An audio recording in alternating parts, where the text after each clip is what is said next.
اعوذ باللہ من الشیطان اللعین الرجیم بسم اللہ الرحمن الرحیم۔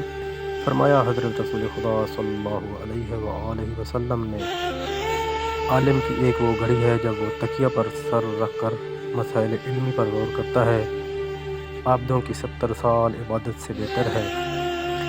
امیر المؤمنین علی ابن ابی طالب علیہ السلام سے مروی ہے کہ میں ایک دن مسجد نبی میں بیٹھا تھا کہ ابو ذر داخل ہوئے، پوچھنے لگے، یا رسول اللہ، جنازہ عابد میں شریک ہونا آپ کے نزدیک زیادہ بہتر ہے یا مجلس عالم میں بیٹھنا؟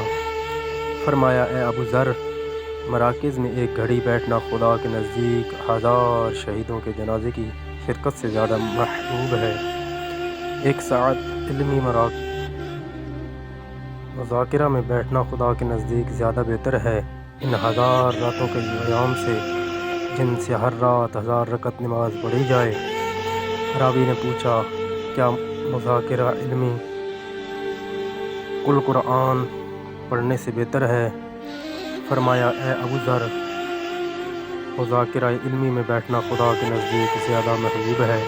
پورا قرآن 12000 بار پڑھنے سے تم مذاکرہ علمی کو لیے رہو، کیونکہ علم ہی سے حلال و حرام کو پہچانتے ہیں۔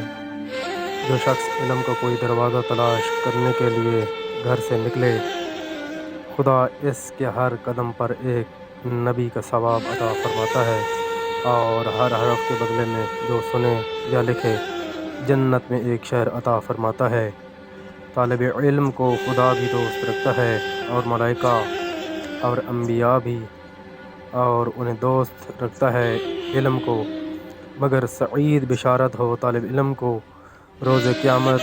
اے ابو ذر، ایک گھڑی مذاکرہ علمی بیٹھنا بہتر ہے تمہارے لیے 1 سال کی عبادت، اس عبادت سے جس میں دن کو روزہ اور رات کو حال قیام میں گزارا ہو۔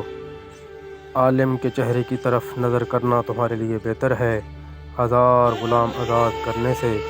جو شخص تلاش علم میں نکلتا ہے، خدا کے ہر قدم پر 1000 شہیدوں کا ثواب شہدائے بدر سے ہوں ثواب عطا کرتا ہے۔